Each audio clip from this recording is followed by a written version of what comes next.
ever have some additional things like, oh, I need to remember this, you can write it down in this section so that it's part of your resources. Okay, so slope-intercept form, y equals mx plus b. The slope is m, and the y-intercept is b. So you might want to just draw a little line that m is your slope and your y-intercept is this b value. Just because these are your notes, so you want to put as much on this is to help you remember. So my slope in this case is 2, and my y-intercept is at 0,3, or you could just write 3. All right, so all I have to do is graph those two pieces of information. So here's my y-axis, so I'm going to start at 3 on the y-axis. And then I usually make my slope into a fraction. So 2 over 1 is the same as positive 2. This is called your rise, and this is called your run. Does that language sound familiar to you? The rise over the run. So I'm going to go up 2 over 1 and put my next point. And I could also go down 2 over 1 and make a couple points in this direction. And maybe it'd be useful if some of you had a straightforward, as long as you're focusing on, okay, y-intercept, right? You don't want to graph the y-intercept on the x-axis. And positive versus negative slope, right? Positive slope goes up as you read it from the left to the right. So when you're done, just double check, okay, my slope is positive or my slope is negative. All right, I want to show you point slope form two different ways, because some of you might latch on and say, oh, I like point slope form. I'm just going to graph it in this form and not waste time changing it over.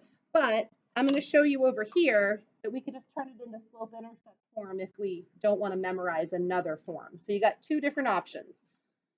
What do you think point slope form is if slope-intercept form gives you the slope and the intercept?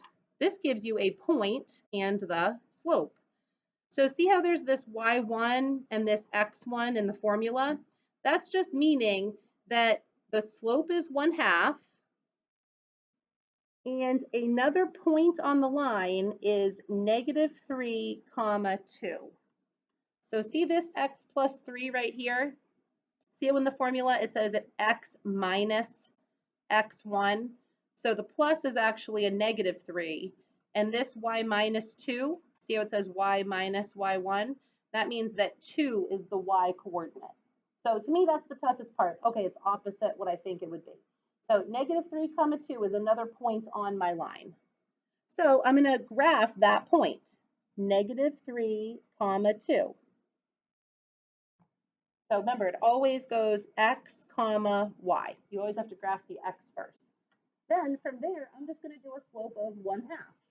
So my rise over my run is up 1 over 2. So there's my line. And I'm just going to prove to you that I would have gotten the same thing if I had converted it into slope-intercept form first. A lot of good algebra review, how to convert an equation into y-intercept form. All right, so over here on the side, I'm going to write down y minus 2 equals 1/2 x plus 3. And I left off the first set of parentheses because they're not really doing anything. The y minus 2 is just by itself on the left-hand side. If I want to get this into y equals, this is a great question for like SAT prep. They always want you to convert something on the SAT into y equals. What am I going to do first to get this into y equals? What should I do on the right-hand side of the equation? Starts with a D. What do you do with a parenthesis? Yeah, distribute the 1/2, right? That's what the parenthesis tells you to do. So I'm going to have y minus 2 equals 1/2 x. And then you might not know, but half of 3 is 1.5 or 3/2. And you could use a calculator if you needed to on that. But what's my last step? So if I want to get y by itself, I need to move this minus 2 to the other side. So I add 2 to the constant on the other side, because you always add like terms together. So my final equation would be y equals 1/2 x plus, oops, 3.5. And I just wanted you to double check. Is that the same as what we already graphed? I started at 1, 2, 3.5, and I have a slope of 1/2. So it would have gotten you to the same result. So if you are, feeling out of practice or feeling like, oh, graphing lines is hard enough, whatever form I give it to you in, just take a couple algebra steps and convert it always back to slope-intercept form. That's fine, because your whole goal is to graph the line. All right, so that is point slope form. If you like it, you can identify the point and the slope and just graph it. And we'll do some practice so you can pick which way you like the best. All right, standard form. Again, this is not in y equals, right? I have 3x, 2y equals 6. The strategy for this one, if you want to keep it in this form, is to locate your y-intercept and locate your x-intercept. If I'm on the y-axis right here, what does x always have to be? 0.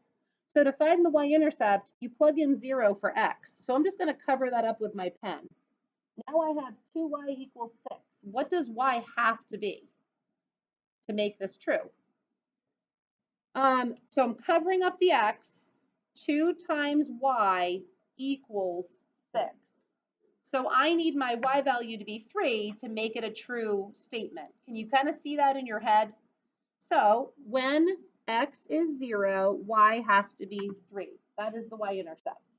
To find the x-intercept, now you're on the x-axis, y is going to be 0. So you're going to plug in 0 for the y value. So I'm just going to cover that up. What does the x have to be to make it true? 3 times 2 equals 6. So my x-intercept is at 2, 0. If you have 2 points, you can make a line. Do you remember that from geometry? Any 2 points, you can make one line right through them. So here's 0, 3, here's 2, 0, and there's my line. And I'll prove to you that if you converted it into slope-intercept form, you'd get the same thing. To me, I've done this for a while, so I would just quickly find my 2 intercepts and connect them. But if you're not comfortable with that strategy, just practice converting it into slope-intercept form. So let's do that over here. 3x plus 2y equals 6. Because this is good algebra to be able to put it into y equals. So what am I going to move to the other side first? I'm trying to get y by itself, right? So what can I move to the other side of the equation? What's the opposite of adding? I'm adding 3x. Subtracting 3x. So I'm going to subtract 3x to the other side. These are not like terms. So I'm going to write my negative 3x separate from my 6. Because I'm trying to get mx plus b. So I'm going to put x first. What's my next step? What's the opposite of multiplying by 2? Dividing by 2. When you divide, you actually have to divide the entire equation by 2. When you add or subtract, it's only to the like terms. But when you multiply or divide, it's to every single thing. So your equation would be y equals negative 3 halves x plus 3. Because 6 divided by 2 is 3. Let's double check.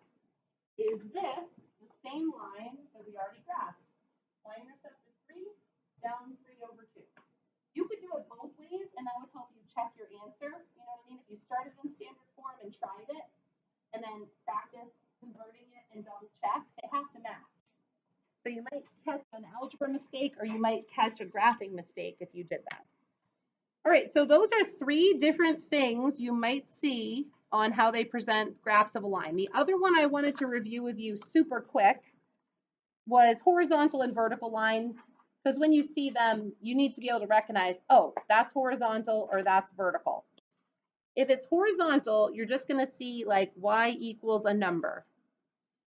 And if you want to write it like this, how many x's do you have? You have 0 x's in this equation, so the slope is 0, right? They have a slope of 0. So all I do is I go to y equals 4, 1, 2, 3, 4, and I just kind of draw my horizontal line straight across. So it's just a horizontal line at 4. And the slope is equal to 0. Have you guys ever seen Slope Dude? It's kind of corny, but I kind of like it. It helps you remember The Adventures of Slope Dude. I might have to play it after this. Okay, so then the opposite of that is a vertical line. Vertical lines have a slope that is undefined, and it's x equals the number. So in this case, x equals 2. And that's the only one that is undefined. It's a vertical line. The only time you'll see x equals the number. All right.